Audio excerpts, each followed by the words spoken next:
Meghan? Could that be the reason? Harry goes to Balmoral to meet Queen Elizabeth in delay.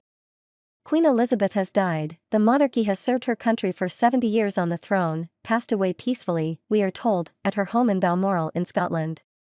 Her death is being mourned across the world as people remember and reflect on a woman who has had such a great impact on politics, culture, so many different aspects, and she's just been a stalwart symbol of continuity of history and of the British monarchy and Great Britain itself. People love the Queen, people respect the Queen. People just have so much admiration for her and everything that she has done throughout her 70 years on the throne and really over, basically the 96 years that she has been supporting the British people in some way or another. Even as a young girl, she is really the epitome of Britishness. So why couldn't her grandson, Prince Harry, make it up there in time, kind of with the rest of his family? He was about an hour or two behind his brother, his uncles and his aunt, so why wasn't he able to make it in time? We saw him looking very reflective, pensive and mournful as he was driven into Balmoral. But why the delay? Why did it take longer for him to get there? Well, I have a couple of ideas, and none of them, I would say, are particularly good. And like I said, let's just start off with and talk about Queen Elizabeth II. I mean, she is on currency.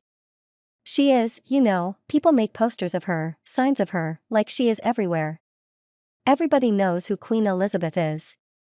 I see in cars here in the United States, there's like a sticker somebody can put in the back of their car where it looks like the Queen is in the back of your car.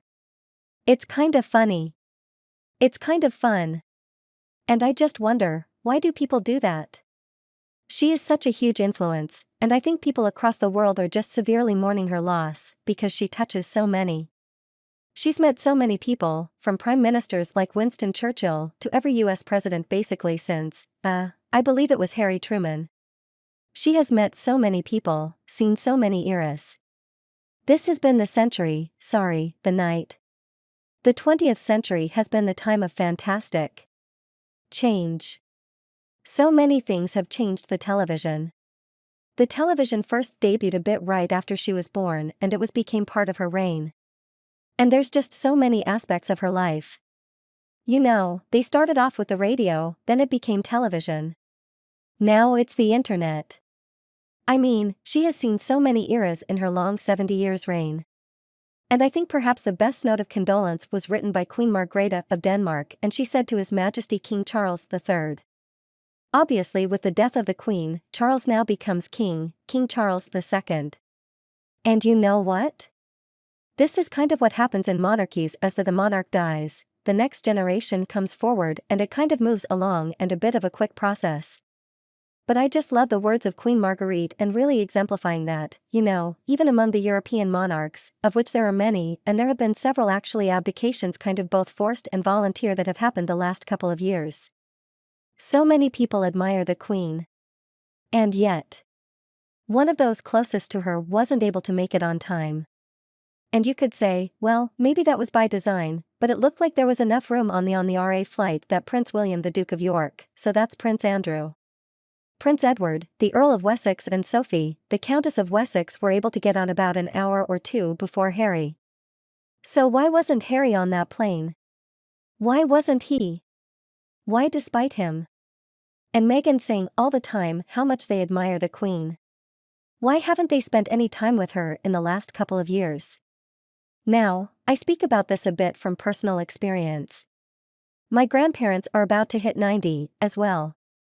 And so I just went out and actually spent some time with them because you know what? That is time that you can't get back. And you look at, especially the picture of the Queen Philip and their great-grandchildren that was taken a couple of years ago. Prince Louis is just a baby, and you. I wonder.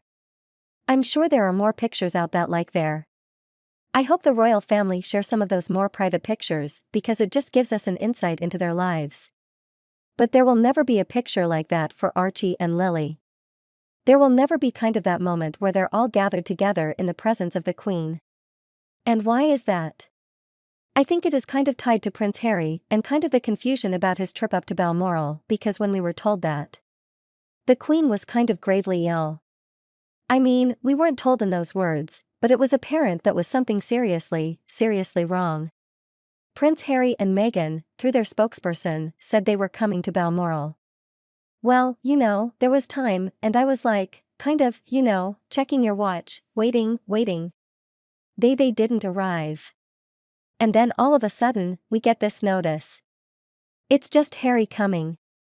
And I don't think that change was something that Harry and Meghan necessarily perhaps wanted or specifically.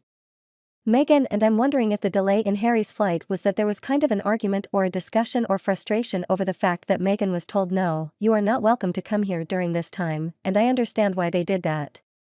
They wanted to bring the two of them together, however. They also wanted to bring a photographer and the palace. And the Queen, I think, rightly said no, because, again, they don't know what's going on behind the scenes with Harry and Meghan. And they also know that Netflix is involved and that anything Harry and Meghan do could be featured in a Netflix documentary or in Harry's forthcoming memoir. So again, why was Harry late? He shouldn't have been late. He should have been on that plane. There's no reason why he should not have been on that plane.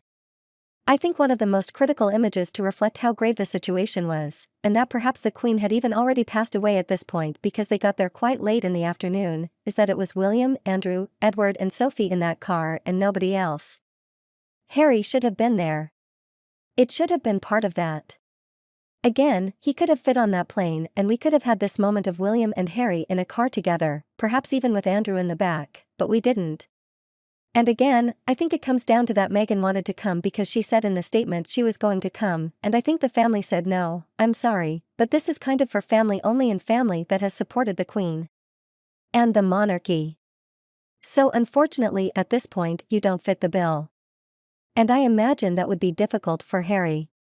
And I just wonder if that caused kind of a fight between them because Meghan wanted to go and Harry wanted to told her, well, no, my family said no, and I really want to go and that crucial delay. He will never be able to spend more time with his grandmother or his grandfather. And I wonder on that long drive to Balmoral, if that was truly sinking in, how much he's lost in his marriage to Meghan Markle, that her ambition has lost him, connections with his family, time with his grandfather and his grandmother, that he will never, ever get back. And is he truly recognizing that, despite their claims to the contrary, this future they've sought out for themselves really is not what he wanted? And that, in fact, would much rather be with his family representing the monarchy, so it'll be interesting to see in these next couple of days because really Charles's biggest problem right now is Harry and Meghan. His biggest problem to securing the throne for himself and William in the future is figuring out how to manage Harry and Meghan and mitigate the damage that they are doing. We need to fully kind of sever the Sussex connection. And at this point, there's just no reason not to because Harry and Meghan haven't given them a reason to keep it. What do you think of Meghan? Let us know your thoughts below in the comments section.